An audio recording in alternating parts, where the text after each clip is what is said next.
அன்புள்ள கடகராசிக்காரர்களுக்கு ஒரு வார்த்தை. எங்களுக்கு என்ன மாமி வார்த்தை சொல்கிறதுக்கு இருக்குது? இப்போ நாங்கள் படாத பாடு கஷ்டப்பட்டுன்னு இருக்கோம், நீங்கள் என்ன வார்த்தை சொல்ல பாருங்க புதுசாக அப்படின்ற அளவுக்கு நீங்கள் இப்போ இருப்பங்க. இதை நான் ஜோதிடத்தை வச்சு தான் நான் சொல்கிறேன் இல்லையே, நான் எந்த கடகராசிக்காரனையும் போய் பார்த்துட்டு வரல. இப்போது இதில் என்ன பிரச்சனை அப்படின்னா, இந்த கடகராசிக்காரர்களுக்கு இன்றைக்கி இல்லை கஷ்டம், பாவம் 2.5 வருஷமாக கஷ்டம். அதாவது அஷ்டமத்து சனி வந்த நாள்லேருந்து, அஷ்டமத்து சனி காலம் தொடங்கின நாளிலேருந்து இவா கஷ்டப்பட்டுருக்கா. அதாவது 21லேருந்து இவ கஷ்டப்பட்டுருக்கா. இப்போ 24 முடிய போகுது. இன்னும் இவளுக்கு கஷ்டம் முடிஞ்ச பாடு இல்லை. கஷ்டம் அப்படின்னா என்னென்ன கஷ்டம் அப்படின்னா, இந்த கடகராசிக்காரர்கள் குழந்த மனசு படைச்சுவா. கள்ளம்னா என்ன, கபடம்னா என்ன, மற்ற வாழ்க்கை தீங்கு பண்ணுறதுன்னா என்ன, இப்படிப்பட்ட வாழ்க்கை கஷ்டமே வரக்கூடாது தான் உண்மையில் பார்த்தா. ஆனால் எந்த ராசிக்காரர்களாகவே இருந்தாலுமே இந்த அஷ்டமத்து சனி காலம் அப்படிங்கிறது என்ன அப்படின்னாக்கா, பல ஜென்மங்களில் நாம் பண்ண பாவங்களை ஒரே ஜென்மத்தில் கழிக்கக்கூடிய ஒரு டைமாக அமைஞ்சு போகுது. அதனால் இன்றைக்கி நாம் நல்லவளாக இருக்குமேன்னா என்னென்ன பிறவிலே என்ன பண்ணி தொலைச்சோமோ நமக்கு தெரியாது இல்லையா. அதனுடைய விளைவுகளை கஷ்டங்கள் தான் நம்ம அனுபவிக்கிறோன்னு தான் எடுத்துக்கணும் அதை. ஆனால் சொல்ல முடியாத கஷ்டத்தில் அவள் இப்போது அனுபவிச்சுட்டு இருக்காங்கிறச்ச எனக்கு மனசு உருகி போகிறது. அந்த கஷ்டங்கள் விடியத்துக்கு நம்மளால் தெரிஞ்ச நம்ம வழியை சொல்லலாங்கிறது எனக்கு தோன்றுறது. எனக்கு ஜோதிடம் அதிலேயே நான் பிஹெச்டி பண்ணி புலமையாக இருக்கிறதுனால எனக்கு இந்த விஷயம் தெரியாது. மற்றபடி நான் ஒன்றும் பெரிய வசதி இல்லை. ஆனால் என்ன அப்படின்னா, இந்த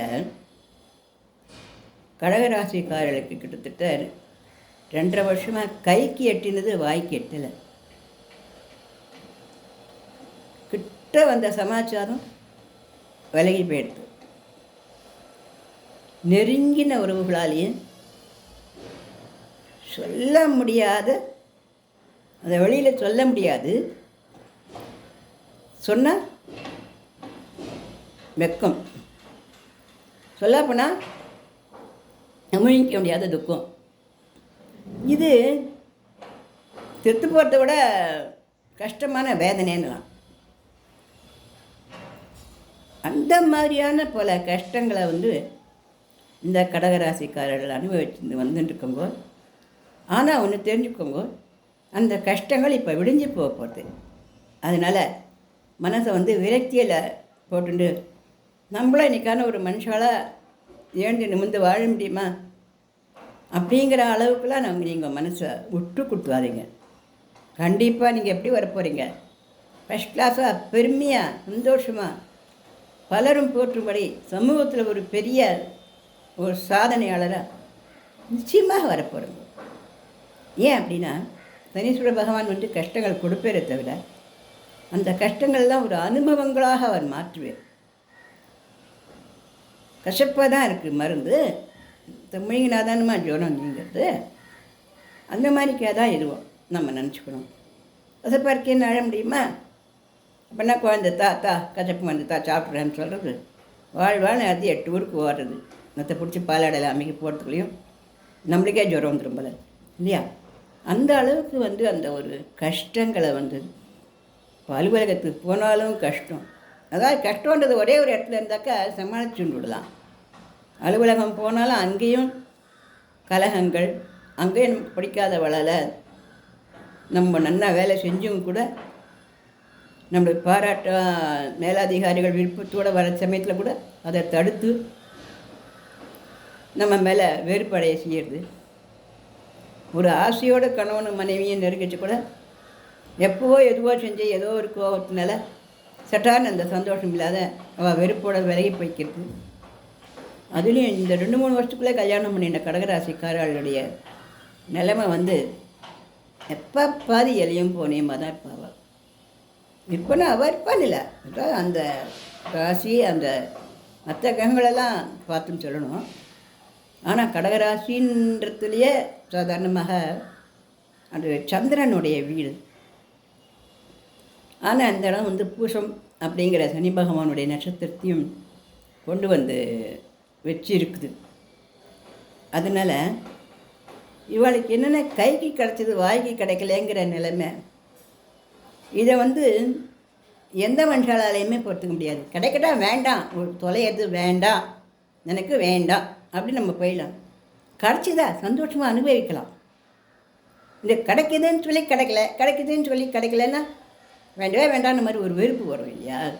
அந்த வெறுப்புக்கு வந்து நீங்கள் போயிருக்குங்கன்றது தெரியுது. அந்த வெறுப்புக்கு இப்போ நீங்கள் போக வேண்டாம்.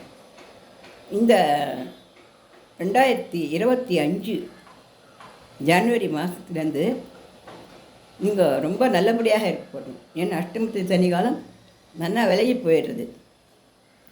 அது விலகி போனாலுமே கூட அதில் கொஞ்சம் சொச்சம் கொஞ்சம் கொஞ்சம் கஷ்டங்கள் இருக்க தான் இருக்கும். அதில் ஒன்றுமே இல்லை, எல்லாம் ஒழிஞ்சிடும் அப்படி நான் சொல்லலை, கொஞ்சம் இருக்க தான் இருக்கும்.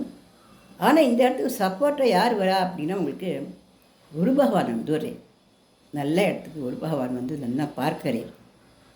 அதனால் குரு பகவானுடைய பார்வையும் கேத்து பகவானுடைய பார்வையும் நல்ல விதத்தில் உங்களுக்கு கிடச்சிருக்குது. ஒரு பெரிய கிஃப்ட்டு. அதனால் சமாளித்து விடலாம், ஒன்றும் இல்லை, பயப்பட வேண்டாம். தயவு செஞ்சு கடகராசிக்காரர்கள் பயப்படாதீங்க. தயவு செஞ்சு நீங்கள் நியாயமானவா நேர்மையானவான்ற புரியறதுக்கெல்லாம் நிறைய டைங்கள் இப்போ வரப்போகுது. யாரெல்லாம் உங்களை கஷ்டப்படுத்தினாலும் அவளாக வந்து உங்கள்கிட்ட மன்னிப்பு கேட்கக்கூடிய நாட்கள் ஓடி வந்துட்டுருக்குது. இது நான் பொய் சொல்லாமல் உங்களுக்கெல்லாம் சொல்லக்கூடிய உண்மையான ஒரு ஜோதிடம். நான் இந்த பதிவுகளில் எந்த ராசிக்கார கஷ்டப்படுறாளோ அவளுக்கு உண்டான கஷ்டங்களையும் சொல்லி அவளுக்கு உண்டான பரிகாரங்களையும் சொல்கிறது வழக்கமாக வச்சுட்டுருக்கேன். இது என்ன, யாராக இருந்தாலும் என்னோடய சகோதர சகோதரிகள் யாருக்காலையும் செல்ல வரக்கூடாது. நமக்கு தெரிஞ்ச அந்த ஒரு கலையினால் யாருக்கே விழுந்துடாதபடி நமக்கு தெரிஞ்சு சொல்லணும் அப்படிங்கிற ஆர்வத்தில் நான் இது சொல்கிறேன். அதனால் இப்போ நல்ல டைம் வரப்போகிறது. இழந்த வேலை போயிட்டு போகுது, வேறு நல்ல வேலை கிடைக்க போகுது. அதுபோல் நல்லபடி திருமண வாய்ப்பு ஏற்பட போகுது. நல்லபடி கல்யாணம்லாம் நல்லா ஆக போகுது. கோபமாக அந்த கணவன் மனைவிகளும் ஒத்துமையாக போகிறீங்க. அதனால் இந்த குரு பகவானுடைய அனுகிரகமும் கேது பகவானுடைய அனுகிரகமும் உங்களுக்கு இப்போ நல்லபடியாகவே ஏற்படுது. கோர்ட்டில் போய் விவாகரத்து பண்ணலாம் போயிருந்தால் கூட அது அப்படிலாம் ஒன்றும் நடக்காமல் நல்லபடியாக உங்களுக்கு எப்படி வந்து தீர்ப்பு நல்லபடியாக வந்து உங்களுக்கு மன சந்தோஷமாக அந்த மாதிரி வரப்போகுது. அதனால் எல்லா விதத்துலேயும் இப்போ ஒரு நல்லதுகள் எல்லாத்தையும் நீங்கள் நிச்சயமாக அனுபவிக்க பாருங்கள். அதோட தொலை தூரத்தில் உங்கள்கிட்ட பிரிஞ்சு இருந்த கணவனோ மனைவியோ குழந்தைகளோ உங்களை அடிக்கடி வந்து பார்க்கவோ அல்லது வந்து சேரவோ அந்த மாதிரியான நல்ல வாய்ப்புகளும் இப்போ இங்கே தெரிய வருது. அதனால் எந்த விதத்துலேயும் வந்து மனசில் வேதனைகளுக்கும் விசாரங்களுக்கும் தயவு செஞ்சு இடம் கொடுக்க வேண்டாம். ஏன்னா இந்த கிரக கூட்டில் என்ன ஆயிருக்கும் அப்படின்னா இவாளுக்கு வந்து மனசே முதல்ல கஷ்டப்பட்டுருக்கோம். கஷ்டம்னா அப்படிப்பட்ட இப்படிப்பட்ட கஷ்டம் இல்லை. இந்த மாமி ஜோசியத்தில் இந்த பதிவில் சொல்லிட்டு இருக்கா, இந்த மாமிக்கு என்ன தெரியும், நான் பட்ட கஷ்டப்பட்ட அப்போ தெரியும்னு நினச்சிக்கிற அளவுக்கு கஷ்டம் இருக்குன்னா அவளுக்கு எவ்வளோ கஷ்டப்பட்டுப்பா அப்படிங்கிறத என்னால் உணர முடியாது. அதனால் இப்போ கஷ்டம் இல்லை, இனிமேல் கஷ்டம் விடிய போகிறது, நல்லபடி வெளிச்சம் வரப்போகிறது, சந்தோஷம் வரப்போகிறது, வாழ்க்கை நல்லபடியாக இருக்க போகுது. இந்த அஷ்டமத்து சனி காலத்தோட லைஃப்பில் எந்த வயசில் இருந்தாலும் இந்த அஷ்டமத்து சனி காலத்தில் வந்து கஷ்டத்தோட கஷ்டம் அவ்வளோதான். இனிமேல் லைஃப்லாம் கஷ்டப்பட போகுது இல்லை, நல்லா தான் இருக்க போகிறோம். இதனால் ஜோதிடத்தினால உறுதியோடு சொல்ல முடியாது.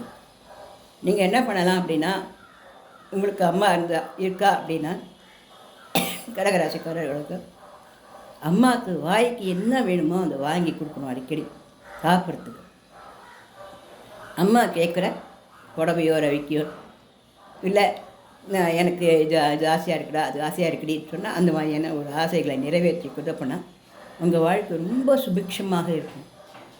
உங்கள் அம்மாவுக்கு உங்கள் கையால் ஒரு பழமோ ஒரு பூவோ அல்லது ஒரு காயோ அல்லது ஒரு ஸ்வீட்டோ எது வேணாலும் வாங்கி கொடுங்க அடிக்கடி. அப்படி அம்மா இல்லாதவா ரொம்ப வயசாகி போயிடுங்க, எனக்கே 60 வயசாகுது, எங்கள் அம்மா கூப்பிட முடியுமா?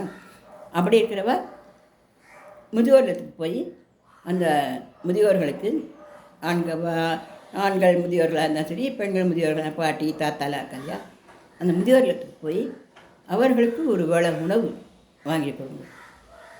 வாங்கி கொடுத்து அவர்களுக்கு எதனா புடவையோ வேஷ்டியோ அல்லது அவர்களுக்கு சாக்லேட்டோ, வயசான குழந்தை கூட சில பேர் சாக்லேட் சாப்பிடணும் ஆசை இருக்கும். குழந்தைகளுக்கு தான் நம்மளாம் சாக்லேட் வாங்கி போவோம், பெரியவெல்லாம் நம்ம சாக்லேட் சாப்பிட நினச்சி மாட்டோம். ஒரு சில பேருக்கு ஆசை இருக்கும். நான் பார்த்த ஒரு பெரியவர் என்கிட்ட என்ன தெரியுமா கேட்டு, அம்மா ஸ்வஸ்திக் புகையில் வாங்கி கொடுங்க. நம்ம நினைப்போமா அந்த பெரியவருக்கு ஸ்வஸ்திக் புகையில் போடணும்னு ரொம்ப நாளாக ஆசையாக பாவம். அது ஒரு கிடைக்கும். நம்ம என்னென்னமோ வாங்கி போய் கொடுக்குறோம், சாக்லேட்டை வாங்கி கொடுக்குறோம், சாதம் கொண்டு போகிறோம், எல்லாம் பண்ணணும். ஆனால் அவளுக்கு என்ன பிடிக்கிறதோ அப்படின்னு புகையில் பீர் பாட்டில் அதெல்லாம் வாங்கி தரணும்னு சொல்லலை. அந்த மாதிரி என்ன பிடிக்குதோ அந்த மாதிரி உணவுகளை வாங்கி கொடுத்து, நல்ல ஒரு ட்ரெஸ்ஸுகளை சில வாங்கி கொடுத்து அப்படி பண்ணிவிட்டு வரலாம். நான் ரொம்ப ஏழைம்மா, நானே இப்போ வேலை போய் லாட்ரி அடிச்சுருக்கேன், நான் எந்த முதியோர்களுக்கெல்லாம் போய் எடுக்க முடியும் அப்படின்னு சொல்லிட்டு விடாங்க. வெல்லத்தையும் அரிசியும் நல்லா பொடி பண்ணி எறும்புகளுக்கு உணவாக தூவிண்டு விடலாம். அடிக்கடி எறும்புகள்லாம் கொடுக்கணுமா போதில்லையே, அந்த இடத்துல தூவிண்டு விடலாம். ஆனால் எறும்புகளுக்கு உணவு தூவுறதுன்றது ஒன்றும் முடியாதவா, இப்போதைக்கு கையில் காசு இல்லாதவா பண்ணணுமேவிய, நான் காரம் பங்களாமல் வீடு வாசலமாக இருக்கேன், நான் எறும்புக்கு அரிசி தூவிட்டு நான் படுக்க போகிறேன்னு அது பெரிய பலன் கிடைக்குமா? அதுவும் எறும்பு சாப்பிடும் பலன் கிடைக்கும். இருந்தாலும் பணம் இருக்கிறவா நிறைய பண்ணுங்க, பணம் இல்லாதவா இப்படி பண்ணுங்க. அல்லது உங்களுடைய அம்மா ரொம்ப வயசானவளாக இருக்கா, எங்கேயான கிராமத்தில் இருக்கா, அம்மாவுக்கு சமமான அக்காவோ அம்மாவுக்கு சமமான வயசுடைய முதியவள் யாராவது இருக்கா அப்படின்னா அவளை உங்களோட அழைச்சின்னு வச்சுக்கோங்க. உங்களோட வாழ்க்கை இன்னும் சுபிட்சமாக நன்னாகும். இது எதுக்கோசரம் நான் சொல்கிறேன் அப்படின்னா, சந்திரன் உங்களுக்கு ரொம்ப சப்போர்ட் கொடுப்பார். சந்திரன்கிறது அம்மா, மாமியார், வயதான முதியோர்கள், வயதானவர்கள் அவரை தான் குறிக்கிறது. சனி பகவான்றது ரொம்ப வயதானவர்கள், மாற்றுத்திறனாளிகள், அடுத்த வேளை சாப்பாட்டுக்கு என்ன பண்ணுமேன்னு நினைக்கிறவளே கொஞ்சம் கஷ்டப்படுறவதே, அந்த மாதிரி மனுஷங்களெல்லாம் சனி பகவான் குறிக்கிறது. அதனால் இந்த மாதிரியான பரிகாரங்களை உங்களுக்குலாம் நான் தான் சொல்லிகிட்டே வந்துட்டுருக்கேன். இல்லை பண்ணி எனக்கு நல்ல வேலை கிடைக்கட்டும், நான் இந்த மாதிரி முதியோர்களுக்கு நான் வாங்கித்தரேன், எனக்கு நல்லபடியாக கல்யாணம் ஆகட்டும், நான் கல்யாணத்துக்கு எல்லாரையும் கூப்பிட்டு நான் சாப்பாடெல்லாம் போடுறேன், ஏழை எளிய மக்களுக்கும் நான் நிறைய செய்கிறேன் அப்படிலாம் நீங்கள் ப்ரே பண்ணிக்கணும். அது கூட முடியல தான் அப்புறமா பண்ணிக்கணும். இந்த மாதிரி பண்ணலாம். கடகராசிக்காரர்களே, சுவந்து போயிடாதீங்க. நல்ல காலம் வர சமயத்தில் நான் சொன்னேன்னா திருப்தியாக சந்தோஷமாக வச்சுக்கோங்க. இந்த கஷ்டங்கள் வந்தது கூட எதனால் அப்படின்னாக்கா, போன பிறவியில் அம்மாவுக்கு நீங்கள் உணவு சரிவர வழங்கலை, அம்மா அப்பாவுக்கு உணவு சரிவர வழங்கலை அப்படிங்கிறது தான் ஜோதிட கணக்கில் வருது.